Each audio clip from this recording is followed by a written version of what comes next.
Eleanor starts adjusting to life in St. Paul with her aunt and uncle. Hey guys, it's Marissa. It's Cameron. And we're back for the final episode. Hey. Number 3. No special guest today. No, they're on the bed. He's right there, actually. And then I don't know where the girl is, but neither. She's right there. Oh, she's by the stairs. They're both in here, so, yeah. just hiding. Last, 20 chapters? Something like that. 20 chapters. Rounded to 20 chapters. Okay, starting with chapter 39. In this one, Park finally gets Eleanor to come up to his room to listen to music instead of just waiting by the bus. Yeah, they sit on the floor surrounded by tapes while Park plays everything from Elvis Costello to new wave, stuff that Eleanor teases him about. And Eleanor asks him if he misses his old friends now that they spent all their free time together. And Park says he doesn't miss anybody but her. Then while they're listening, Park leans over and kisses Eleanor, and they accidentally crack some of his cassettes case in the shuffle. Eleanor is embarrassed about the whole thing. The noise, the cracked tapes, everything. And she ends up heading home before long. But even after she walks in the door, her mind is totally on Park. She keeps thinking about how it felt, and that she wanted more, even while feeling unsure about her own body and confidence. So chapter 39 is music, closeness, messy awkwardness, and the kind of real-life teenage moment that sticks with you. Alright, chapter 40. This one starts right after Park and Eleanor have been talking about the mean writing in her books, and Park tells her to keep checking them after gym class. But the next day after gym, there's no writing on her books because her clothes have been stolen from her locker. Eleanor and her gym teacher search, and they find her jeans and sneakers stuffed in the toilet. She has to walk through the school halls in her tight gym suit, and she's totally humiliated. On her way, she sees Park staring at her in the hall, and it makes her even more embarrassed. After that, Eleanor doesn't go over to Park's house for Friday movie night because she's still shaken up. At home, she tells her mom what happened, and her mom basically tells her she doesn't have to go back to school if she doesn't want to. So chapter 40 is all about bullying, shame, and how Eleanor tries to cope with it. Chapter 41. This whole chapter is from Park's point of view, after Eleanor didn't come over on Friday night. Park's mom keeps asking him why Eleanor didn't come. His whole family is curious whether they broke up or if she's sick. At dinner, Park feels his face get hot every time someone mentions her name. He ends up going to bed early because he just can't stop thinking about her. What he thinks about most isn't lunch or gym. It's Eleanor walking down the hall in that tight gym suit from the locker incident. He realizes he should have said something kind to her, like, "Are you okay?" instead of just staring at her. Park keeps imagining her body, her shape. He can't stop picturing it. He wonders why she didn't come over, and the chapter ends with him just laying in bed, thinking about her and missing her. Alright, chapter 42. The day starts with Park's family heading out to a boat show and lunch, but Park stays home because he's hoping Eleanor will come over. Park cleans the house, does chores, and even falls asleep on the couch waiting. Then the doorbell rings. It's Eleanor, and she didn't even knock. Park pulls her inside, and before they even say much, he kisses her very deeply. Eleanor tries to feel embarrassed at first, but she can't, and soon she's touching him back. They move to the couch, talk, kiss a lot, and Park even tells her he loves her, and she says, "I know." Later, Eleanor tells Park about the gym suit incident and asks if that's why he reacted the way he did, and Park admits, yes. When his family returns, they're happy to see Eleanor, and Park walks her home, hugging her tight and talking about seeing each other alone again soon. Chapter 43. This chapter starts with Park's parents fighting at home, and he worries they might be mad about him and Eleanor. Then at school, Eleanor's guidance counselor gives her a new lock for her gym locker and promises teachers are going to try to get to the bottom of what happened with her clothes. Eleanor can tell the bullying won't stop, but her friends Denise and Bibi say they've got her back, so Tina can't pick on her alone. Meanwhile, Park's mom takes him to the DMV, and he passes his driver's license test on the first try. The next day on the bus, Park shows Eleanor his license, and she's thrilled. He promises he'll bring her a school photo of him soon. Later, Park gives Eleanor one of his old school pictures, and his mom even takes a picture of them together. At home that night, Eleanor's mom talks to her about a pregnant teen she knows and tells Eleanor she's smart about boys.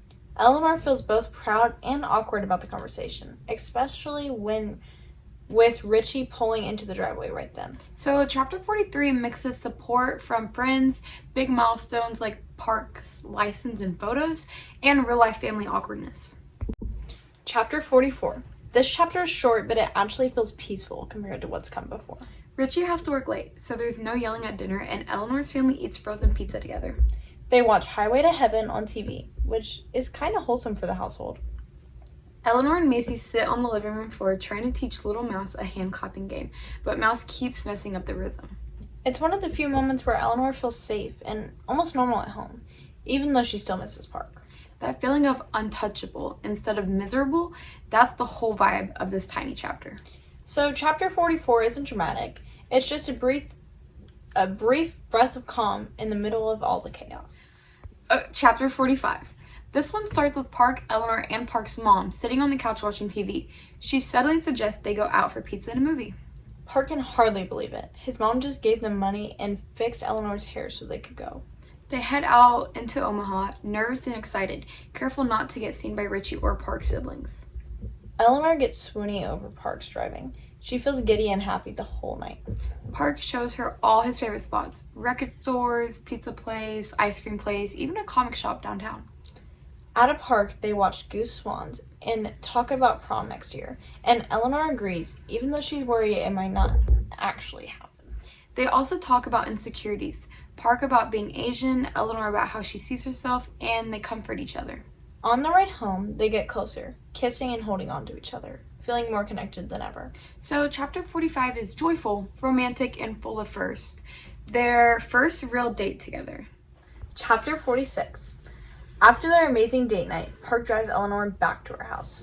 Richie's truck is in the driveway, but thankfully no lights are on. Eleanor is relieved. Before she goes inside, Park tells her he never wants to say goodbye to her. They share a quick kiss, and Eleanor promises she'll see him tomorrow. But once she steps inside, the darkness and silence turn brutal, and she hears her mom and Richie fighting. Eleanor sneaks to her room and finds her things destroyed. Comics torn, tapes unspooled, makeup smashed. Her headphones are snapped, and there's an angry note from Richie on her bed. She realizes not only have her parents found out about Park, Richie was the one writing those obscene messages in her books all year long. So chapter 46 hits hard. Beautiful moments with Park followed by a violent reminder of Eleanor's reality. Okay, chapter 47. This one is really brief but powerful. In fact, the entire chapter is basically one sentence. Eleanor considered her options. She stands in her room, looking at the wreckage Richie left. Her comics torn, her tapes unspooled, her makeup destroyed, and that awful note. And in that moment, she tries to think about what to do next, but she can't think of a single option that feels possible. Her mind just goes blank, overwhelmed by the fear and shock of what's happening. This chapter doesn't move the plot forward so much as it captures how frozen she feels after realizing her home isn't safe anymore. So chapter 47 is short, but it shows us just how stuck and terrified Eleanor is in the moment. Chapter 48. Eleanor grabs Park's picture, packs a bag, and climbs out her window to get away from Richie. Halfway to Park's house, Tina finds her and warns her that Richie's been driving around looking for her. Tina and Steve take Eleanor to the garage. Smoking, music, normal vibes, giving her a safe place for now.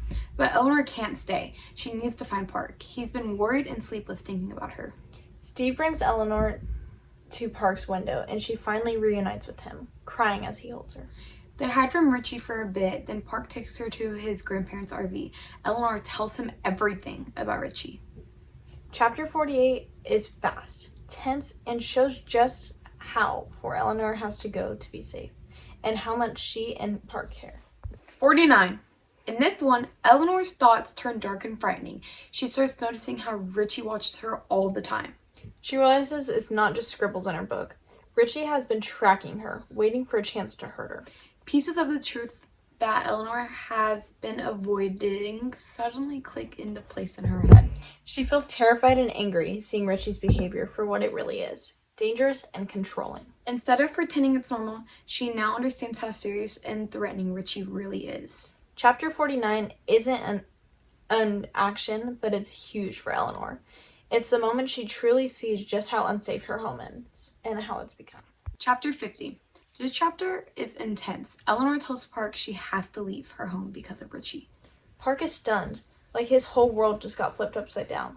He begs her to wait until morning and talk to her mom, but Eleanor knows she can't stay. Park suggests she could go stay with her dad, but Eleanor says no way. Her dad doesn't want her. So Eleanor says she might be able to go up to her uncle's in St. Paul early, and she starts crying. Park asks how she'll get there. Eleanor says she'll take the bus, but she actually plans to hitchhike. Then Park offers to drive her himself, even if it means he'll get grounded forever. He tells her out of everything in that moment, he doesn't care about anything but her. So chapter 50 is really about heartbreak, real choices, and Park willing to help her leave, even though it means they'll be torn apart.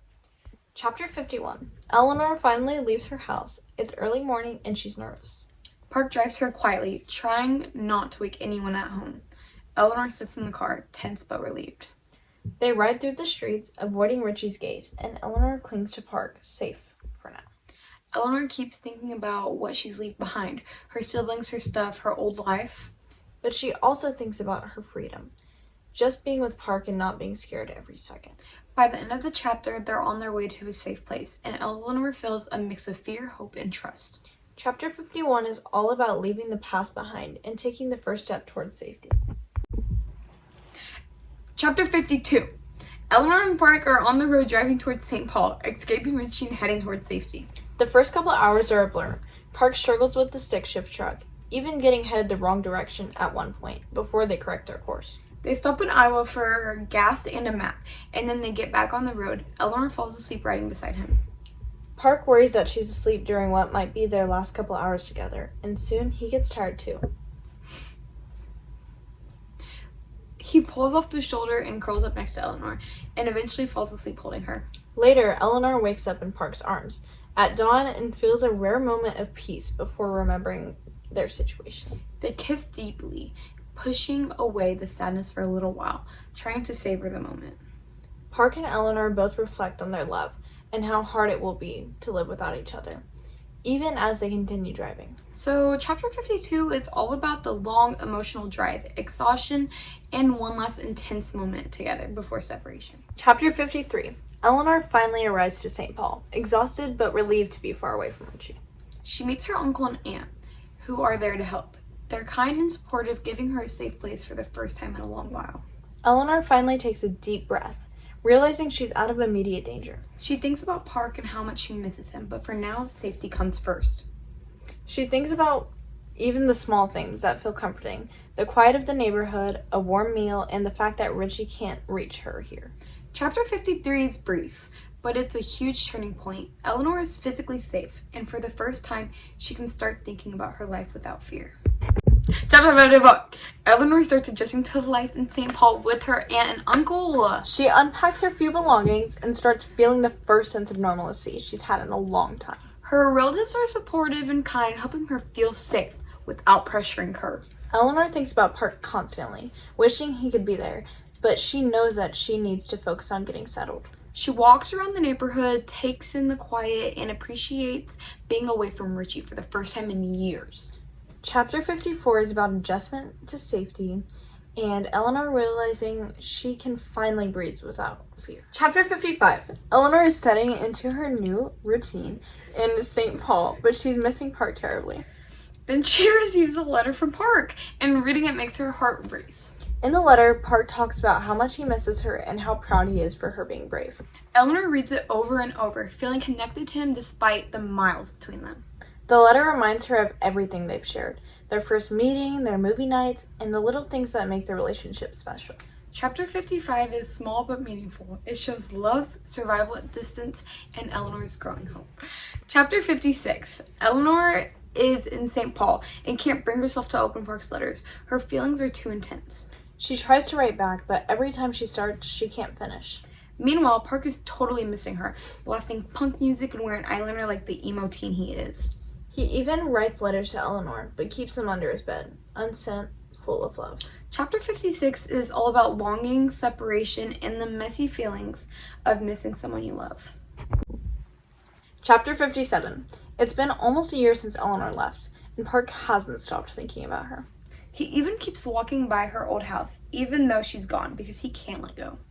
One day, he sees Richie pull into the driveway, and honestly, Park's stomach drops. Richie's drunk and unsteady, and Park approaches him, furious but not reckless.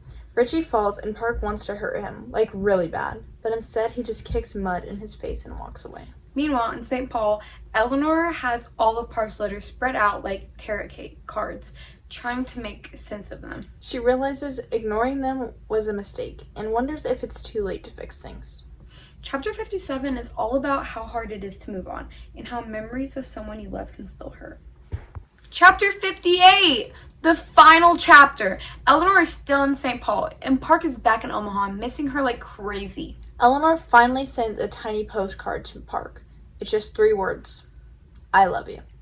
That's it. Short, simple, but so powerful. It shows she still cares, even though they're apart. Park gets the postcard and can't stop smiling, feeling connected to her again despite the distance. Chapter 58 is all about love, surviving distance, hope, and those little gestures that mean the world.